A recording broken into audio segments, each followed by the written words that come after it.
Rap lakuna rahayu panuntun indu ngadekeun lembur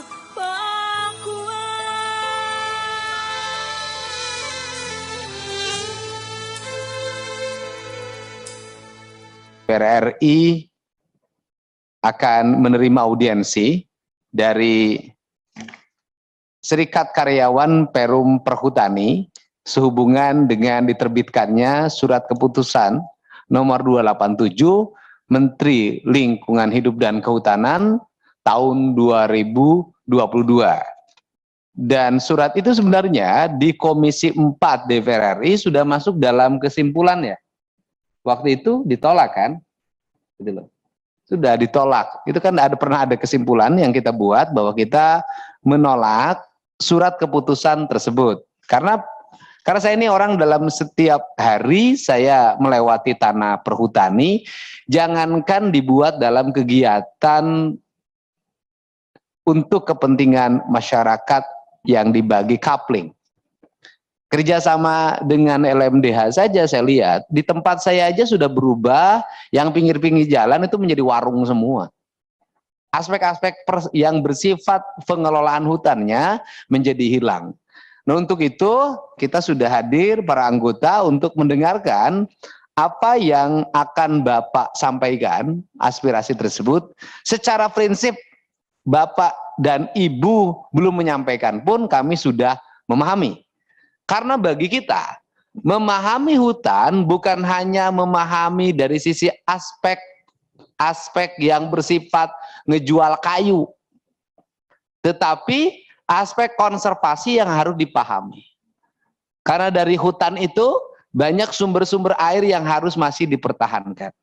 Wilayah-wilayah yang menjadi basic pariwisata, wilayah-wilayah yang menghasilkan oksigen, dan belum lagi kalau kemudian hutan terjadi perubahan hak atas pengelolaannya, bisa jadi suatu saat hutan berubah menjadi kawasan properti. Nah, ini yang menjadi kecemasan kita, sehingga kita berharap bahwa surat keputusan tersebut harapan kita bisa dicabut kembali. Dan selanjutnya dipersilakan dari pimpinan Serikat Karyawan Serikat Karyawan Perum Perhutani untuk menyampaikan aspirasinya. Terima kasih. Terima kasih pimpinan sidang. Assalamualaikum warahmatullahi wabarakatuh. Dari ini Pak KDPK yang diterbitkan ini selain untuk perhutanan sosial juga untuk penataan kawasan hutan, kemudian penggunaan kawasan hutan, yang keempat rehabilitasi hutan, perlindungan hutan, dan terakhir pemanfaatan jasa lingkungan. Nah kemudian dengan terbitnya ini luas KHDPK ditetapkan seluas kurang lebih 1.103.941 hektar, mencoba memberikan sebuah tata kelola. Ini usulan kami Pak Nggih, bahwasanya kalau pengelolaan hutan lestari ini harus berdasarkan satu kesatuan das. Lanjut Izin Pak. ya, Pak. Saya gini, fokus kita pada siang hari ini lebih baik fokus dampak yang akan ditimbulkan dari surat keputusan ini. Siapa? Jangan paparan seperti mewakili manajemen perhutani. Ini udah selesai Pak. Karena ini mewakili karyawan, gitu loh. Apa sih akan didampakkan? Kerusakan lingkungannya apa? Kemudian dampak bagi kepentingan ke depan apa? Nasib karyawannya bagaimana? Jadi bukan paparan manajemen pengelolaan perhutani, harus dibedakan antara perhutani dengan serikat karyawan nih. Ya, terima kasih. Ya Pak, dengan mempertimbangkan bahwa keberadaan hutan ini sebagai life support system, maka untuk kontrol kelestarian hutan, pengelolaan hutan tetap diserahkan kepada BUMN.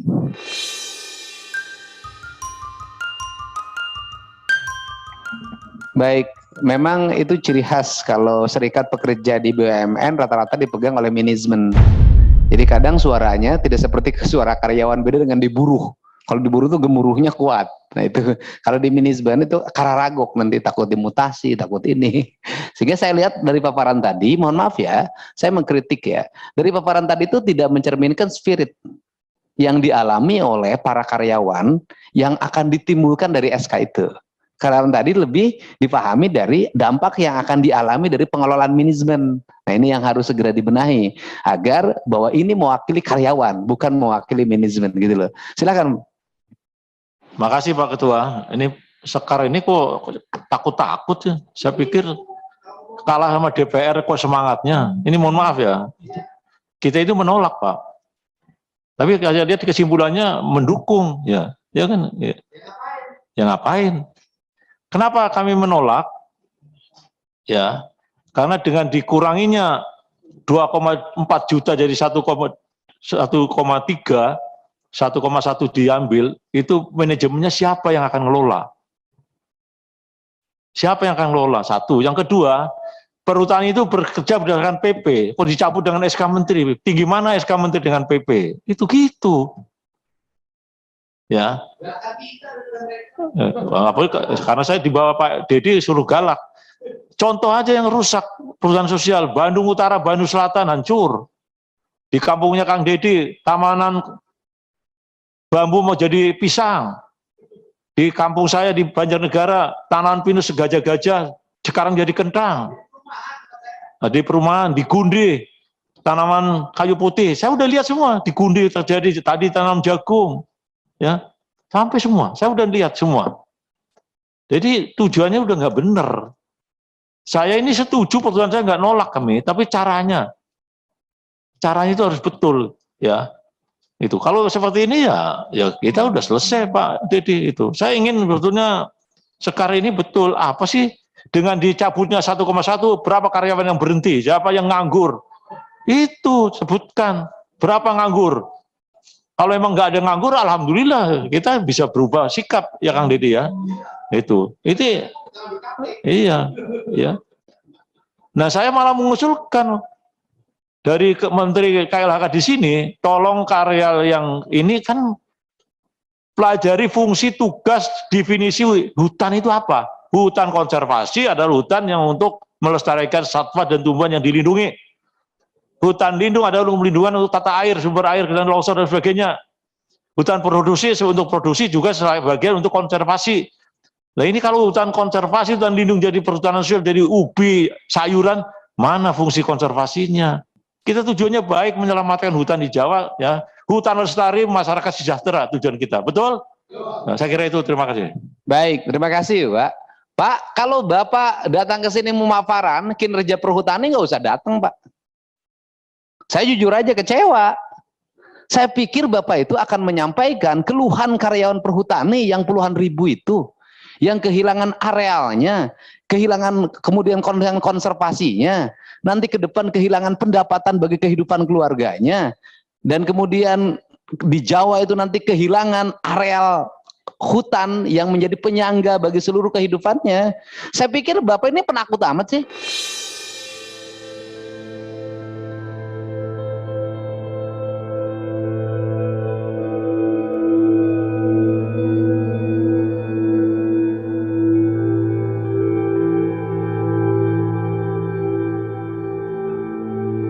Ya kalau Bapak penakut nggak usah datang ke sini. Ngapain kita ke sini? Karena apa? Karena Bapak tidak datang pun kami sudah nolak. Ini ada kesimpulannya nih. Komisi 4 DPR RI akan melaksanakan rapat dengar pendapat RDP dengan Eselon 1 Kementerian Hidup dan Kehutanan terkait untuk melakukan pembahasan mengenai rencana kegiatan perhutanan sosial di kawasan hutan Pulau Jawa dengan skema kawasan hutan dengan pengelolaan khusus. Gitu loh. Kita ini sudah punya sikap. Loh kita ini Komisi 4 DPR ini punya sikap. Bapak ini takut dimutasi ya. Kalau jadi takut jangan jadi keluar serikat pekerja, Pak. Gitu loh. Terima kasih. Saya jujur aja, saya kecewa kedatangan Bapak kemari. Saya hanya lihat paparan-paparan nanam ini, ngapain saya lihat begitu? Saya ingin Bapak mewakili karyawan. Jangan ngaku serikat kalau tidak mewakili karyawan.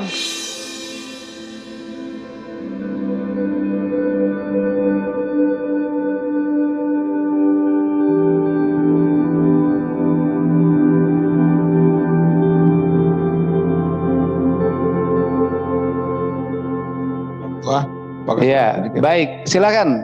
Walaupun di lapangan juga banyak yang nakal juga, Ya. yang sering nawarin tanah hutan ini kasih ke sini, kasih ke pertambangan mereka juga sebenarnya. Karena saya tahu gitu loh Pak, Saya mau tiap hari kehutanan, tahu kelakuannya, tahu saya Pak. Baik, terima kasih. Saya ini memberikan contoh ya. Saya nggak usah sebutin tempatnya di mana. Pada suatu saat itu ada orang yang akan bebasin tanah sawah. Saya bilang, buat apa bebasin tanah sawah dengan lebar hampir 10 meter untuk bangun jalan? Selidik punya selidik, ternyata orientasi membangun jalannya itu untuk membangun kawasan properti di sekitar areal eks hutan. Itu di daerah Jawa Barat loh. Karena saya dan masyarakat menolak, kemudian dia pindah lagi, bangun jalannya lewat kawasan hutan lagi di sebelah selatan. Dan saya ada itu di video YouTube saya itu ada. Nah, ini fakta ya, fakta yang terjadi karena hari ini terjadi perubahan besar-besaran areal kawasan hutan dan kawasan perkebunan. Misalnya di daerah Subang sekarang, eks perkebunan teh yang itu menjadi landscape-nya Gunung Tangkuban Perahu, hari ini sudah berubah menjadi bangunan-bangunan, dari mulai bangunan umum kepentingan wisata, bahkan kampus pun akan dibangun di situ. Pertanyaan saya adalah, nanti kalau air jatuh yang nangkepnya siapa?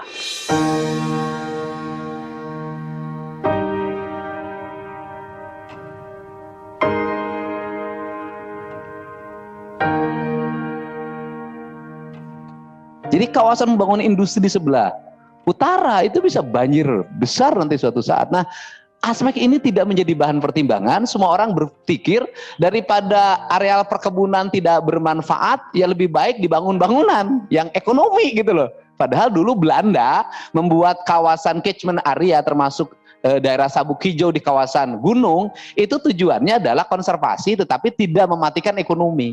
Cuman salahnya bangsa kita ngelola tehnya nggak bisa, tehnya hancur, kemudian tanahnya dirubah jadi bangunan-bangunan. Ini nggak ngerti, padahal sekolahnya tinggi-tinggi saya lihat. Nah, untuk itu dipersilakan Bapak gitu loh. Kenapa Bapak menjadi pemalu, peragu, dan kelihatan takut? Kalau Bapak takut oleh Kementerian Kehutanan, jangan datang ke sini Pak. Di sini adalah tempatnya orang-orang tidak takut, kecuali sama istrinya di rumahnya masing-masing. Ketua. Baik, jadi kalau hutan berubah menjadi kebun engkol, itu kebun kemudian waterloo, berarti programnya bukan perhutanan sosial. Programnya adalah perkebunan hortikultura sosial. Itu yang benar gitu loh. Jadi kalau konsep perhutanan sosial itu kalaupun bergeser tidak berubah menjadi warung, tidak berubah jadi apapun, tetap jadi hutan. Ditanaminnya jengkol, kata Bapak, petai, duren, kemudian manggis, kopi. Nah, kemudian ditanamin lagi bambu, dan itu sudah berjalan sejak lama. Dari dulu juga kan masyarakat menguasai daerah garapan. Sudah berpuluh-puluh tahun ditanaminnya bambu, jengkol, petai gitu loh. Kenapa harus dirubah-rubah lagi dengan istilah baru? Dan mereka tidak memiliki hak kepemilikan, tapi mereka ikut bayar pajak. Tapi mereka tetap garap. Tapi kalau dikasih sertifikat Pak, itu sertifikat belum diterima, di belakang sudah ada pembeli sertifikat baru. Itu yang akan terjadi. Ini pengalaman yang saya temukan. Untuk itu silahkan Pak Ketua jawab. Bapak mukanya jangan terlalu tegang. Kan Bapak ini mewakili karyawan. Berapa perlu gebrak-gebrak meja di sini. Nah, silahkan Pak. Saya betul-betul mewakili wilayah saya yang sedemikian parah lahan kritisnya. Lah kalau difasilitasi lagi dengan alih fungsi menjadi kehutanan sosial yang ujungnya adalah ditanamin tadi Pak Ketua, ditanamin kol, ditanamin jagung, singkong, makin parah Pak. Saya kira sikap kita jelas tuh Pak Ketua. Apapun kita tidak setuju itu. Silakan Pak. Pak. Ayo Pak, saya jawab Pak. Yang mau jawab siapa silakan, kan itu Bapak yang punya tim. Silakan. Iya, beberapa hal yang perlu saya sampaikan Pak. Tadi ada karyawan terdampak atau enggak, sesungguhnya memang ada Pak, 1,1 itu ada yang ini menurut data yang kita dapat, ada terdampak hilang itu terdampak hilang itu maksudnya ada sebuah wilayah yang memang sebagian besar hilang Pak, pindah. Itu ada 792 orang. Kemudian yang terdampak merger hilang itu PHK maksudnya Pak ya? Kita sudah sampaikan dan nyatakan tidak akan ada PHK di Perum Perhutani, sehingga nanti kita dilakukan pemetaan terhadap karyawan yang terdampak karena KADPK.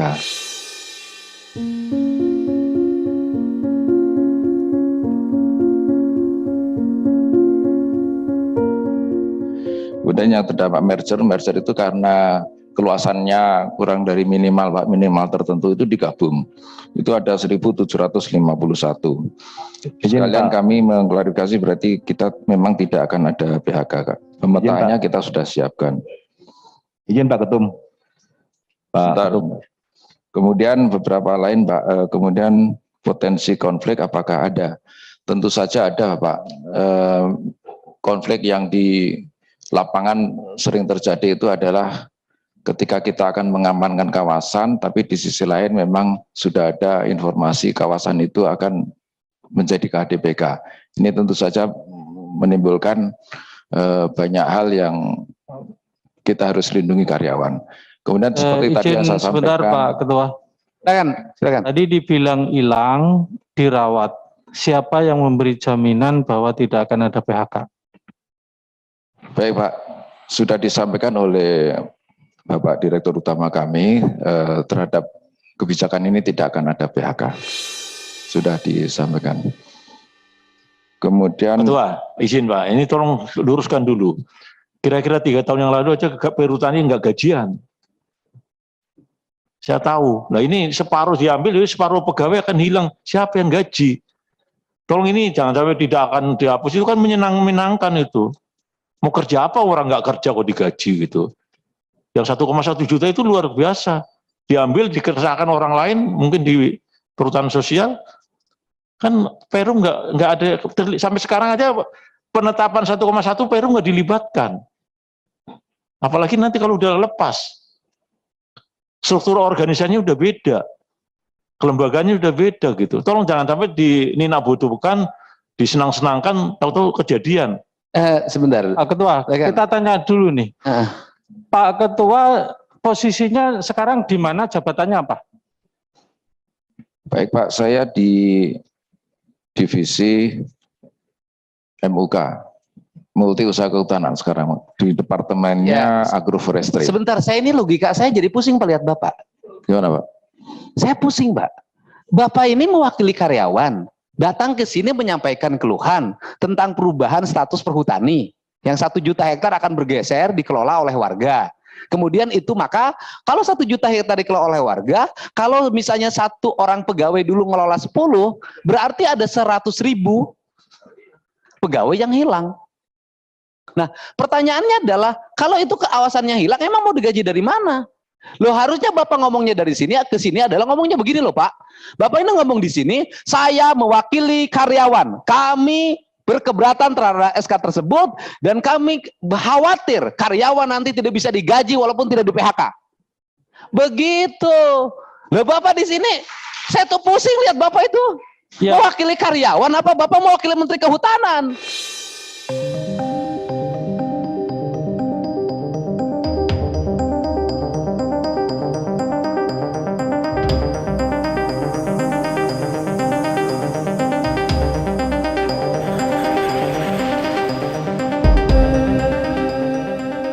Itu loh. Jadi saya nggak jelas ini Pak. Oh Bapak ini rugi karyawan perhutani punya ketua kayak gini. Ganti sama Pak Darori itu. Izin Ketua nambahkan boleh? Silakan Pak, silakan. Ya, baik, terima kasih. Sebentar, anggota dulu Pak Ketua. Izin Pak Ketua. Ya, silakan. Ya justru saya tadi begitu, saya ingin menanyakan posisi ketua ini di mana, apa kalau di ASN eselon berapa? Saya tidak mewakili, tidak melihat. Ini mewakili karyawan. Pak, saya dari Dapil Jawa Barat, tapi kelahiran saya ada di KPH Kebonarjo. Itu semua karyawan di bawah sedih, Pak. Mereka akan di PHK. Ini ketuanya bilang tidak ada PHK. Logika sederhana saya juga nggak masuk. Perhutani itu udah rugi, Pak. Terus diambil. Coba dipertanggungjawabkan itu. Makanya saya katakan siapa yang mengatakan itu? Pertama, kami Serikat Karyawan Perum Perhutani di sini mewakili karyawan. Yang kedua, kami di sini menyampaikan aspirasi.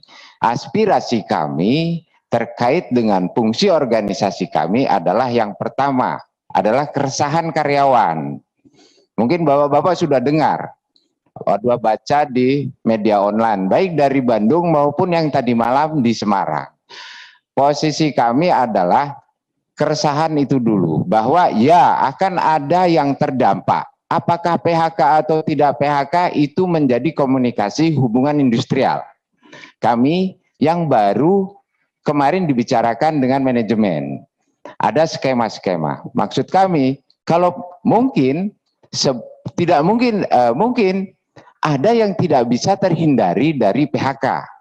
Tetapi PHK yang diatur akibat dari ini. Sehingga PHK-nya tidak biasa-biasa saja gitu loh. Tetapi PHK-nya itu adalah hasil kesepakatan. Kemudian yang kedua, kaitannya adalah keresahan karyawan kami yang tentunya kenyamanan kerjaan yang ada di lapangan ini menjadi terancam, baik ketidakpastian lokasi wilayah kerja, karena sampai sekarang ini wilayahnya mana ini kami ini. Di sisi lain kami mau masuk wilayah situ itu sudah ada izinnya loh, kami belum bisa. Nah ini kami menjadi resah. Kami menambahkan dari Ketua Umum yang sampaikan. Mungkin nanti teman-teman kami juga yang lain akan menambahkan dari fungsi-fungsi yang lain. Silakan Pak Beng kalau menambahkan. Makasih.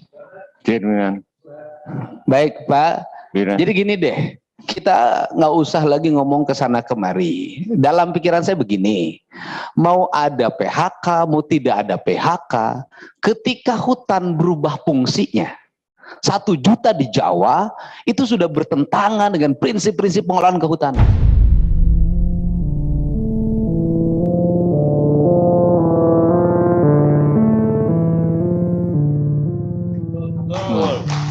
Bagi saya, andai kata pun program perhutanan sosial itu yang menghilangkan hutan berubah nanti menjadi kebun sayur, karyawan perhutani mau digaji 10 juta, bagi saya tetap tidak ada urusan dengan itu. Bagi saya adalah bahwa tanah Jawa sisanya tinggal 16%. Kalau sekarang diambil 1 juta, kata Pak Daruri, tinggal 7-8%. Sudah bertentangan dengan prinsip-prinsip ekologi, gitu loh. Ekologi nggak ada urusan dengan duit, Pak. Karena apa? Kalau sudah ada bencana, terjadi penyakit, duit nggak ada arti. Gitu, Pak. Jadi menurut saya sih kita nggak usah lagi denger ngomong ke sana kemari, intinya kan cuma itu, bahwa ternyata Komisi 4 lebih galak dibanding dengan Ketua Serikat Karyawan Perhutani. Lebih punya sikap. Ternyata Bapak tidak mencintai hutan. Gitu loh. Silakan Pak. Ini kita ini mau buang energi, buang waktu. Karena tujuan kita ini adalah menolak Kepmen tersebut. Tujuan kita ingin mendapat masukan dari para karyawan. Nah, sesuai paparan karyawan tadi, ini sudah jelas ketika karyawan ini masih dilibatkan di perhutanan sosial, ini mereka tetap tenang dan aman. Sedangkan kita khawatir ketika lahan perhutani ini digunakan untuk tanaman pangan, kerusakan pasti akan luar biasa. Karena konsepnya untuk tanaman pangan. Pasti akan terjadi kerusakan hutan yang sangat parah nantinya. Sehingga menurut pandangan saya, RBU ini supaya di stop aja, buang energi kita. Karena masih banyak yang harus kita pikirkan. Sedangkan ini bertentangan dengan maksud dan tujuan Komisi 4. Terima kasih, Pimpinan. Wassalamualaikum warahmatullahi wabarakatuh. Baik, saya mendapat banyak WA loh hari ini dari para karyawan perhutani di seluruh Indonesia. WA-nya adalah, Bapak dianggap tidak komit terhadap apa yang menjadi kesepakatan.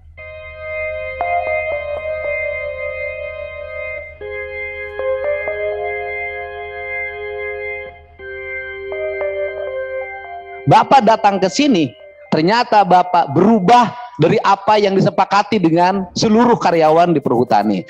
Datang ke sini Bapak malah pelengak-pelengok. Bapak mundur jadi pimpinannya. Malu saya lihatnya.